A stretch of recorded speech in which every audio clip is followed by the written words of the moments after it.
Let's try a little thought experiment. Think about the last thing you bought. Could be anything. A coffee, a new gadget, that subscription you finally caved on. You think you made that choice, right?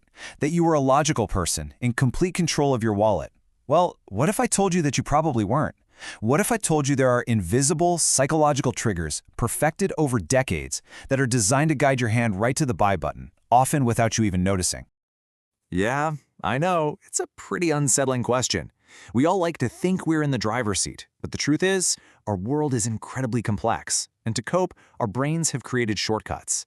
Now, these shortcuts are vital. They help us make thousands of decisions a day, but they can also be hijacked. And when they are, our own mental wiring can be turned against us.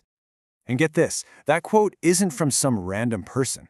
It's from the one guy you'd think would be totally immune to these tricks, Dr. Robert Cialdini, a world-renowned social psychologist.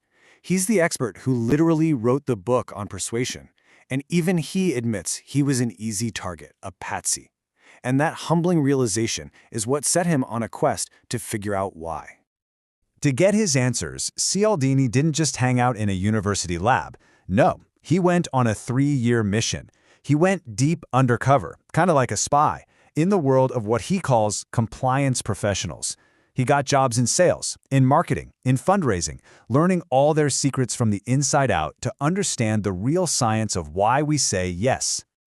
What he found was fascinating. Our brains aren't flawed, they're just incredibly efficient.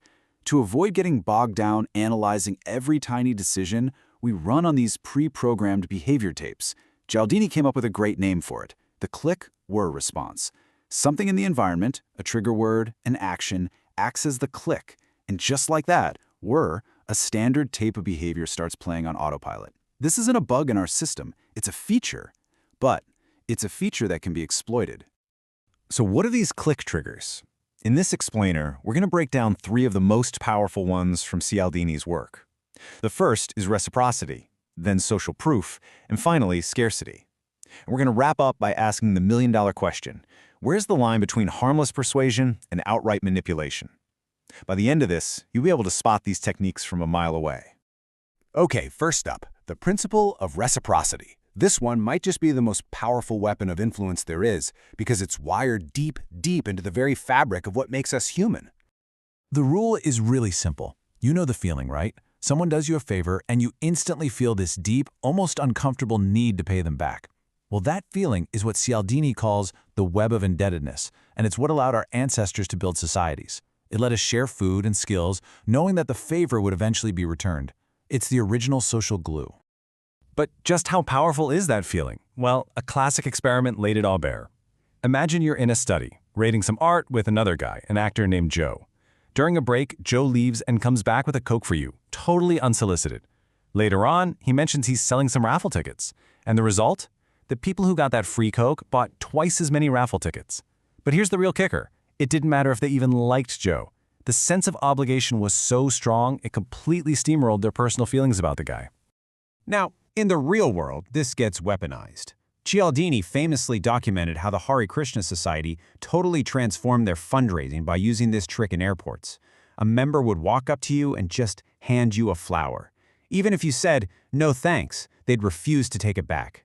And only after you'd accepted this gift would they ask for a donation. That unwanted flower created an uninvited debt, a psychological weight that people felt they had to get rid of by handing over cash. And you see this exact tactic online every single day. That 30-day free trial for a piece of software, that free ebook you downloaded, these aren't just samples. They are carefully engineered gifts. By giving you a ton of value up front, companies are activating the reciprocity rule. So when that trial ends, a little part of your brain feels that subtle pull, that little obligation to pay them back for the value you've already received. Okay, so that feeling of obligation is powerful on its own, but things get even more potent when you combine it with our next trigger. Let's talk about number 2, social proof. This is all about our powerful, almost magnetic desire to follow the herd. The idea behind social proof is pretty simple. When we're uncertain about how to act, we just look around to see what everyone else is doing. It's a mental shortcut. If a lot of people are doing something, it's probably the right thing to do. It's the reason TV shows used laugh tracks for so long. Hearing other people laugh literally tricks our brains into thinking the show is funnier. We just outsource our judgment to the crowd. And the power of this can be incredible, even life-changing. In one amazing study, researchers worked with a group of young kids who were terrified of dogs. All they did was have these kids watch a short video of another child playing happily with a dog for just 20 minutes a day. And the results were astonishing. After only 4 days, 2/3 of those kids were willing to climb right into a playpen with a dog and play with it themselves. They learned a new, brave behavior just by watching somebody else do it first. And here's where it gets really powerful. The secret sauce to social proof is similarity. It works on us like it's on steroids when the people we're watching are people we feel are just like us. We're way more likely to follow the lead of someone we see as one of our own. Who is the undisputed master of this?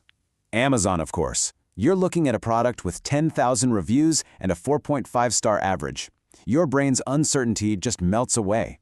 That bestseller badge isn't just a piece of information. It's a huge signal that says, hey, thousands of other people just like you, already made this decision and were happy. Suddenly, you're not taking a risk anymore. You're just joining the wise crowd. Okay, that brings us to our third and final trigger. And this one taps right into our fundamental fear of missing out. Let's talk about scarcity. The scarcity principle basically says that we want what we can't have. This is all rooted in a powerful idea called psychological reactance. Simply put, we hate losing our freedoms. From the time we're toddlers, if you tell us we can't have something, it becomes the only thing we want. So as an opportunity becomes less available, our freedom to choose it is threatened, and we react by wanting it even more, not because it's better, but just to reassert our freedom to choose. The famous cookie jar study shows this perfectly. Researchers had people rate a chocolate chip cookie. Some people took a cookie from a jar that was almost full. It had 10 cookies in it. They rated it as pretty good.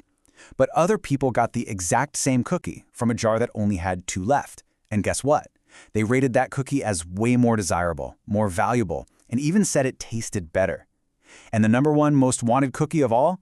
The one that was scarce because they were told everyone else wanted one. Scarcity plus social proof is an absolute knockout punch. Marketers are experts at manufacturing this feeling. Limited time only 3 left in stock, deal ends at midnight. That language isn't just information, it's designed to trigger that psychological reactance, to threaten your freedom to buy later. It's all about pushing you out of a logical state of mind and into an emotional one. And today, this has been perfected by brands like Supreme and Nike.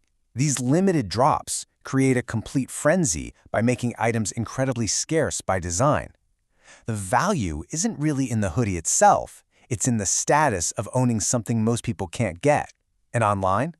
That little ticking countdown timer on a sales page does the exact same thing. It's designed to short-circuit your rational brain and force you to act now, before the opportunity is gone forever. So we've got these 3 incredibly powerful psychological levers: reciprocity, social proof, and scarcity. And this all leads us to one final, crucial question. When does using these things cross the line from persuasion into manipulation? Well, Cialdini draws a very clear line in the sand. Persuasion is using these tools to honestly highlight something's true value.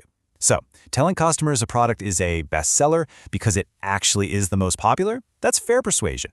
But creating thousands of fake reviews to pretend it's popular, that's manipulation. Offering a genuine free sample is persuasion. Forcing an unwanted gift on someone just to create an obligation, that's manipulation. It really all comes down to deception. The best way to defend yourself is to turn this knowledge into your own personal toolkit. So from now on, when someone offers you a free gift, just pause and redefine it in your head. It's not a gift, it's a sales device. When you see overwhelming social proof, take a second to question if it's real. And when you feel that powerful pull of scarcity, stop and ask yourself, do I want this for what it actually does, or just because I'm scared I can't have it later? Remember, the scarce cookie didn't actually taste any better. Look, these triggers are all around us. They aren't good or evil, they're just tools, a fundamental part of our psychology. But now, you can see them. Now you know the game. And once you can see the triggers, the power shifts from them back to you. So the only question left is, what are you going to do with it? If you want to keep mastering the psychology of business and money, make sure you're subscribed.